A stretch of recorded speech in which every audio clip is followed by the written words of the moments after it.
Muy buenas noches, reciban un saludo y hoy vamos a tocar un tema que muchas veces nos hemos preguntado. Por ejemplo, ¿qué hay de los asesinos? ¿Qué hay de los violadores? ¿Qué hay de la maldad?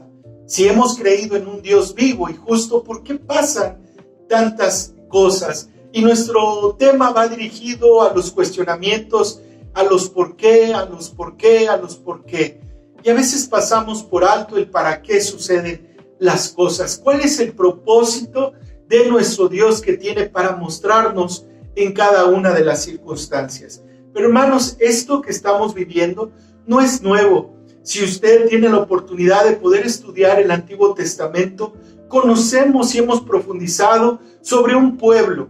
Este pueblo amaba a Dios, se entregaba a Dios, pero había un lapso que ellos tomaban para alejarse de Él. Recibían las bendiciones, se acercaban, lo exaltaban, pero después se apartaban. Dios tenía que utilizar a veces pueblos extranjeros para que ellos pudieran regresarse a Dios. A veces tenían que sufrir incluso hasta guerras para que vieran la dependencia que tenían de Dios. Y todo esto se centraba a que nuestro Dios quería ser el único adorado. Entonces, hermanos, esto a pesar del tiempo no ha cambiado. Parece ser que hay hermanos, que hay gente que se acerca, que conoce a Dios, pero luego de un corto plazo se aleja. Y quiero ser más específicos. ¿Hay asesinatos hoy en día? Claro. ¿Hay maldad? Por supuesto. ¿Hay personas que no adoran a Dios? Claro que sí. Yo creo que usted conoce a mucha gente que es así o es testigo incluso de su maldad. Entonces, ¿dónde se centra todo? Todo se centra en la ausencia de Dios en las vidas de esas personas. Y esta noche, a manera de introducción, he tocado estos temas porque puede ser que usted aún tenga preguntas, aún tenga dudas sobre cómo es que Dios se muestra en momentos tan complicados como los que estamos abordando el día de hoy. Y para esto vamos a tratar ahí el versículo 137 del capítulo 119 de los Salmos, que dice de la siguiente manera: justo eres tú, oh Jehová, y rectos tus juicios. Estas expresiones son más comunes en aspectos legales. Hablar de un juicio, hablar de justicia, inmediatamente viene a nuestra mente un juzgado, un juez, un acusante, un acusador, pero esto tiene que ver directamente con el cumplimiento de las promesas, de las profecías ya cumplidas e incluso de las que faltan por cumplirse. El salmista hace hincapié en la justicia de Dios, que en el Antiguo Testamento enfatiza la rectitud de nuestro Señor y su acción justa de acuerdo a su propia integridad, que en el Nuevo Testamento también se enfatiza en su cumplimiento. Entonces, podemos ver a un Dios justo en el Antiguo Testamento, pero también en el Nuevo Testamento vemos la justicia de nuestro Dios. Quiero poner y tomar un ejemplo, lo que dice el primer libro de Pedro, ahí en el capítulo 2, versículo 21. Pues para esto fuisteis llamados, porque también Cristo padeció por nosotros, dejándonos ejemplo para que sigáis sus pisadas. Versículo 22, el cual no hizo pecado, ni se halló engaño en su boca, quien cuando le maldecían no respondía con maldición, cuando padecía no amenazaba, sino encomendaba la causa al que juzga justamente, quien llevó él mismo nuestros pecados en su cuerpo sobre el madero, para que nosotros, estando muertos a los pecados, vivamos a la justicia, y por cuya herida fuisteis sanados, porque vosotros erais como ovejas descarriadas, pero ahora habéis vuelto al pastor y obispo de vuestras almas. Esta es la primera carta del apóstol Pedro. Vemos aquí cómo Dios es justo en decir la ley, pero también en aplicar la ley. Muchos de nosotros tenemos quejas de que no se ha hecho justicia. Puede ser en nuestro trabajo, en que no valora nuestro esfuerzo, incluso nuestra misma familia no valora el sacrificio que hacemos, que deberíamos de obtener más por nuestro trabajo, por nuestro tiempo, por el amor que incluso brindamos. Pero cada vez que pase por nuestra mente la falta de justicia, yo te invito a que recordemos esta primera carta del apóstol Pedro. Sigamos las pisadas del Maestro, del Salvador, de nuestro Redentor. Él no respondía a amenazas, sino que encomendaba la causa al que juzga justamente. Entonces aquí tenemos luz, aquí tenemos ya un camino. No me han hecho justicia, me tratan injustamente. ¿Cuándo va a llegar para mí la recompensa? Dice Pedro, sigamos las pisadas del Señor. Él nos muestra el para qué, el justo por el pecador, el limpio por el sucio, el cordero sin mancha para pagar por los pecados de cada uno de nosotros. Para el Antiguo Testamento, recordemos que se traían ofrendas de expiación, ofrendas por causa del pecado del pueblo. El sumo sacerdote tomaba esas ofrendas y las llevaba a nuestro Dios. Hoy ya no es necesario eso. Cristo Jesús en la cruz del Calvario, Él se ofrendó, Él se ofreció por amor para cada uno de nosotros y para que podamos ser justos delante del Señor. El hecho de que tengamos lágrimas aún en nosotros no significa que nuestro Dios nos haga a un lado o sobre todo que se haya olvidado de usted o de mí. Pero mientras esto suceda, hagamos lo que dice Pedro. Quiero citar nuevamente el versículo 24. Quien llevó él mismo nuestros pecados en su cuerpo sobre el madero, para que nosotros, estando muertos a los pecados, vivamos a la justicia, y por cuya herida fuisteis sanados. Entonces, hermanos, estamos en el lugar correcto, estamos en las manos correctas. Por una sencilla razón me atrevo a decirlo, porque Dios sabe lo que hace. A lo mejor todavía no te han hecho justicia, pero Dios sabe lo que hace. A través de este tiempo podemos decir, ¿por qué Puebla? ¿Por qué este esposo? ¿Por qué esta esposa? ¿Por qué estos hijos? ¿Por qué? Porque Dios sabe lo que hace, amado amigo, hermano. Aunque para nuestros ojos no es normal, no es justo, no es correcto, ni además recto. Dios es justo y rectos, dice el salmista, sus juicios. Pero entonces, pastor, ¿por qué soy pobre? ¿Por qué Dios bendice a esos malos? ¿Por qué Dios provee a aquellas personas que ni alaban ni reconocen a nuestro Dios? Dios es justo, hermanos.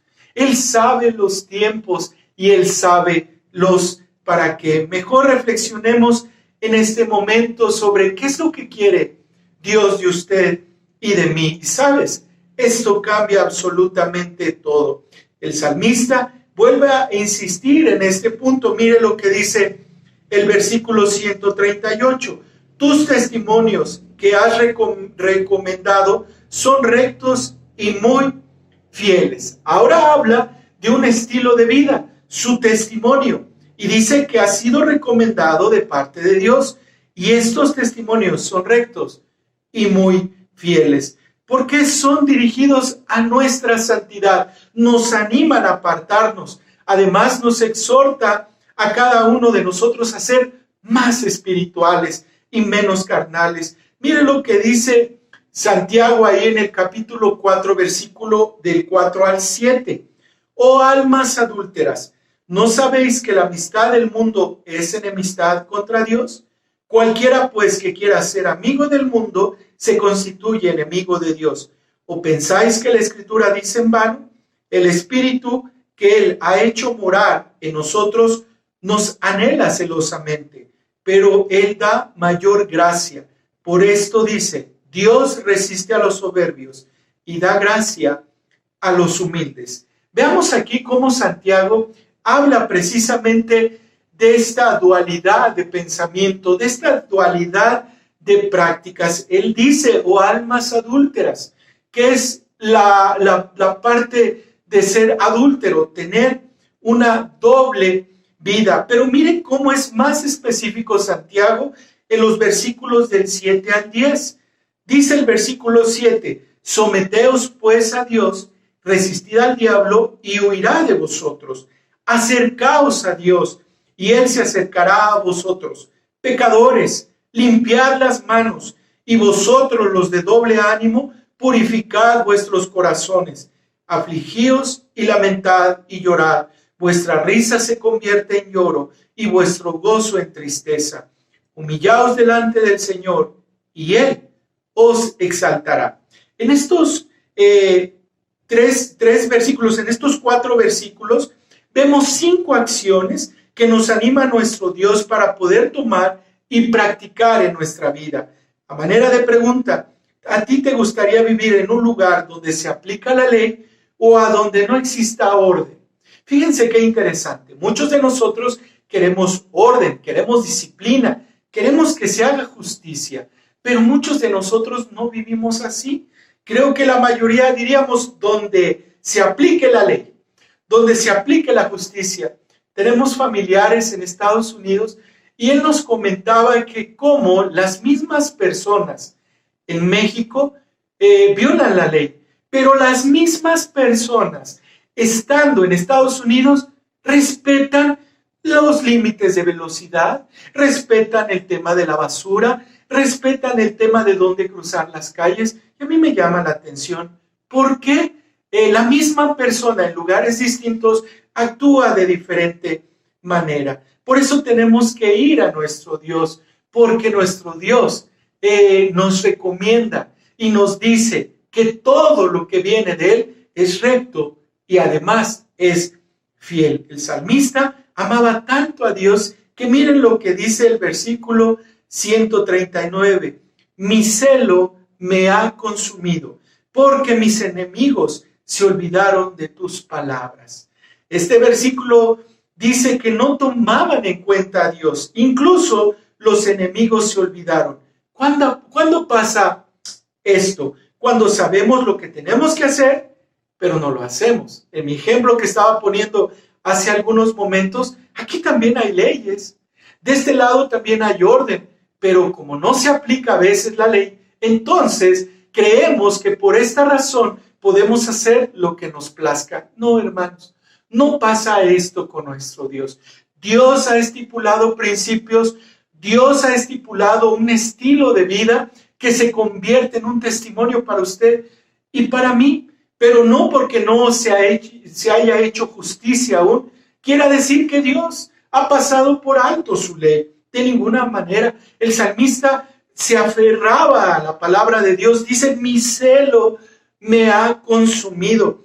Cuando sabemos lo que tenemos que hacer, hermanos, pero no lo hacemos, entonces no estamos siendo celosos de nuestro evangelio, de nuestra palabra. Cuando elegimos agradar a todos los demás y no considerar a nuestro Dios, el celo queda a un lado. El celo del salmista lo expresa en la siguiente cita. Mire lo que dice el versículo 140. Sumamente pura es tu palabra y la ama tu siervo. Entonces el celo, ¿de dónde viene? Del amor hacia Dios, de la palabra de Dios. Hermanos, de verdad es muy triste a veces ver cómo personas practican maldad, hacen maldad y les ha dolido, les ha lastimado, pero aún así siguen practicando esa maldad. Por eso tenemos que adoptar esta enseñanza para que mis enemigos, dice, porque mis enemigos se olvidaron de tus palabras. Hermanos, hay algunos de nosotros que la palabra entra por aquí y sale por acá. A veces es lunes y preguntamos, ¿de qué habló el pastor el día domingo? No sé, pero el mensaje estuvo muy bonito. Sí, pero ¿de qué habló? ¿Qué enseñó? ¿Cuál fue la aplicación práctica para nuestra vida? Hermanos, si esto no es una realidad, solamente vamos a pasar el tiempo en algún lugar, pero sin ninguna transformación, sin ningún cambio, ni mucho menos una evidencia de un crecimiento, de una madurez en nuestra vida. Aquí el salmista dice, y ama tu siervo. ¿Qué ama el salmista? La palabra de Dios, y al amarla, entonces él la vivía y él la aplicaba. Trae un significado cuando nosotros amamos la palabra de Dios, y este significado es que tiene un propósito. Hermanos, seguir al Señor es sencillo, lo podemos entender. Seguir sus enseñanzas son específicas, atiende a una necesidad que tenemos usted y yo. Tanto amor del salmista que lo lleva a ver su necesidad. Y miren lo que dice el versículo 141. Pequeño soy yo y desechado, mas no me he olvidado de tus mandamientos. Yo creo que el salmista podía ver la gran majestuosidad de nuestro Dios, que él se podía ver tan limitado delante de un Dios grande y poderoso. Hermanos, si tú pudieras juntar todos tus ahorros, todas tus riquezas, todo lo que Dios te ha permitido vivir por experiencia, seguramente comparado con nuestro Dios es nada. Es nada, de verdad, te lo digo. Dios es eterno desde el principio de los universos, desde el principio de la humanidad. Él es el principio y el fin, el alfa y el omega. Hermanos, por eso el salmista, al verse en amor hacia Dios, él puede ver lo débil y lo frágil que él era. Dice, pequeño soy yo. Entonces, hermanos, a veces pensamos el gran hombre de Dios, la gran mujer de Dios. No, hermanos, somos tan sensibles y somos tan frágiles de un Dios grande y poderoso. Y esto trae bendición a nuestra vida. Los versículos 142 y 143 dicen, tu justicia es justicia eterna y tu ley la verdad. Aflicción y angustia se han apoderado de mí, mas tus mandamientos fueron mi delicia. Cuando pasamos por angustia y aflicción, ¿qué es lo que sucede? El cuerpo en primer lugar se duele, la familia, los seres queridos se duelen, la iglesia incluso se duele. ¿Qué hacer en estos momentos? Corramos a la presencia de Dios. El salmista dice, tus mandamientos fueron mi delicia. Quiero decirles, hermanos, cada uno de nosotros hemos pasado por momentos difíciles, por momentos de dolor, pero de algo no me van a dejar mentir. Cuando Dios está en nosotros y con nosotros, la carga es más ligera. El dolor mengua poco a poco. ¿Se imaginan pasar esas tribulaciones y esas aflicciones sin Dios? De verdad que yo no me imaginaría poder continuar mi vida sin el Dios Altísimo. Por eso tenemos que buscar a nuestro Dios como ese refugio, como ese pronto auxilio para nuestra vida. Quisiera decirte, ya no va a haber aflicción, pero es mentirte. Quisiera decirte que no te va a doler, te va a doler. Quisiera decirte que no vas a pasar por momentos difíciles, pero eso es mentirte. Yo te quiero decir, como dice el salmista, tu justicia es justicia eterna. Dios sabe lo que hace. Aunque en este momento no alcancemos a comprender el dolor o no alcancemos a comprender la aflicción, pero a través de este tiempo y la experiencia que hemos tenido, nos da luz. ¿En qué sentido lo quiero llevar? En que ese dolor, esa mala experiencia, un día va a ser de gran bendición para otras personas. Si tú te quedaste sin tu esposa, un día puedes animar a otro hermano. Si tú te quedaste sin tu esposo, un día puedes ser un hombro en donde puedas consolar a una persona, a una joven que Dios se ha quedado, que a través de la voluntad de Dios se ha quedado sola. A lo mejor ahorita no alcanzamos a comprender la justicia de Dios, pero déjame decirte que cuando estamos en sus manos, cuando lo tomamos de parte de Dios, déjame decirte que después se convierte en bendición.